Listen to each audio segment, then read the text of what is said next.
Here is another single mother in Kenya by name Susan Motoni, seeking justice for her 12-year-old son by name Kelly William Minor. You see, this lady met this German man 12 years ago, whose ID is at the top of this video because we don't yet have his picture, by name Ludger Eckhard Hermann Wilhelm, who resides in Velten in Germany, with the address as at that time Am Kuschelheim 24A, and date of birth 25th of April 1941, and the birthplace of the man is Buto. You see, they both met in Mombasa, Kenya, and after a couple of months, she was conceived with a bouncy baby boy. They were happily married and living together. Let's listen to what happened next. Let her unfold, or let her let the entire cat out of the bag by herself. Let's watch the video as she pleads with the general public. Thank you very much.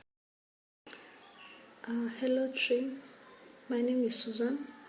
I'm from Kenya. I saw you on TikTok and the amazing work you're doing for the single mothers like me. I just want to take this opportunity to thank you so much for being there for the single mothers.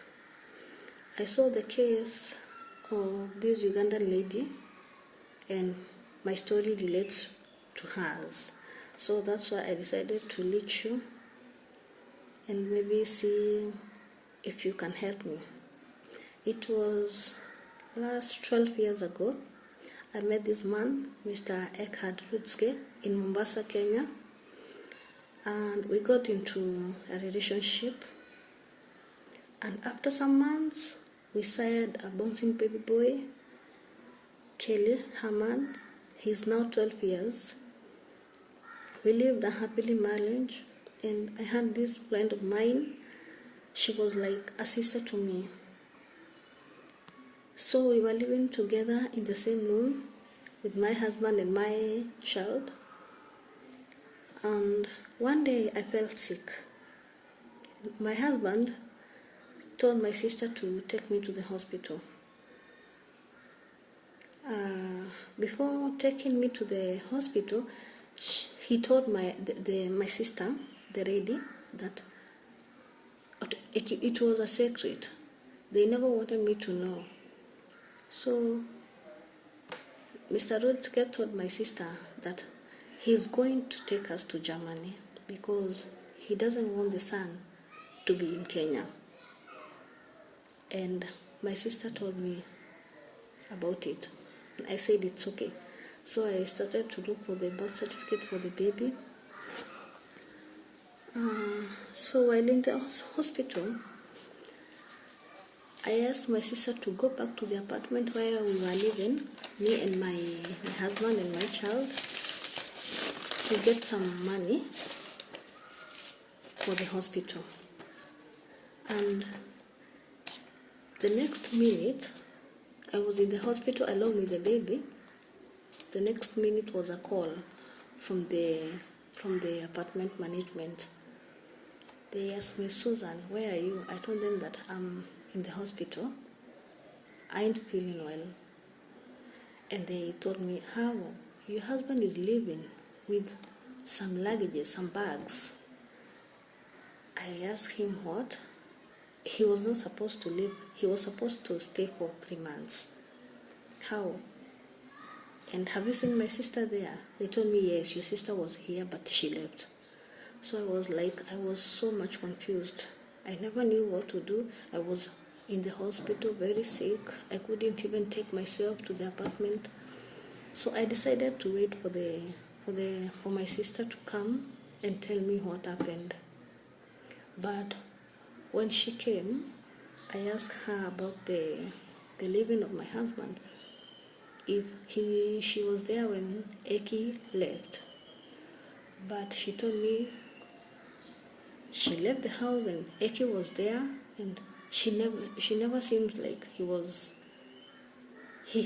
never packed anything. The bags was okay, the house was okay. So I was like, what? Why did he left? So I finished with the hospital, then I went back to the apartment, just finding myself alone with the baby.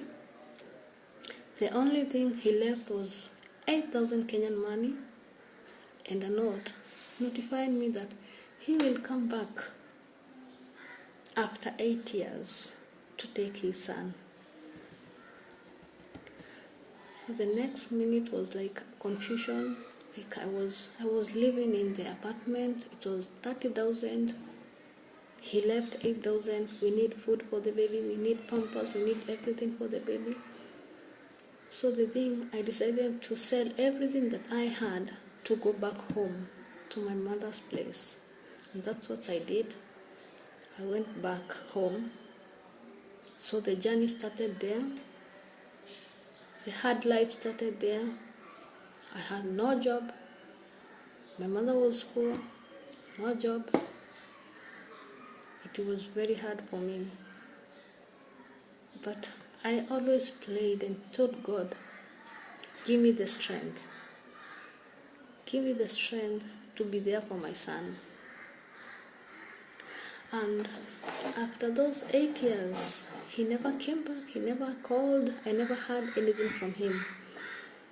So I tried to go to the embassy, and the problem with the embassy was that the birth certificate I didn't fill up the names for the father. Actually, when I was giving birth, I never thought it would be a big problem, but I thought when the father come back, maybe we can put the father's name in the birth certificate. So they told me, first of all, the birth certificate should have the name of the father. But mine didn't have the name for the father. I tried, I pleaded with them. I went back there like 4 times.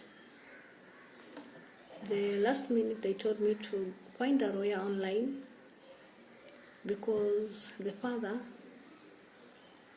we have to find the father to fill in the paternity. He will be there to sign the paternity. So I looked for the lawyer. I found 2 lawyers. They were really helpful to me. God sent. They tried to locate the father, sending him the letters, but there was no response. So one lawyer decided to go to his place and found that Mr. Eckhard Lutske moved to Tanzania, Zanzibar. So she sent an email for me to tell me that she couldn't locate him to Zanzibar, but she has tried to send an email to the Tanzanian embassy to find if she can find any information about the father.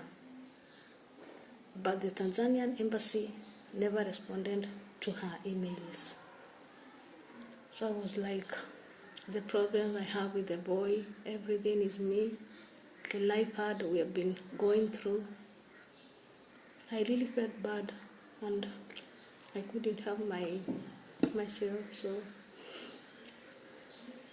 I just told God, if this is your plan, I couldn't have done anything. So I'll just let it go. So from that time, I never tried reaching him because I couldn't afford to go to Tanzania and Kenya. I think it's very far, I don't know. So that's how I met Mr. Trim on TikTok with the same story from the Ugandan lady, and I decided to lie to him. At least if I can find any help. Yeah.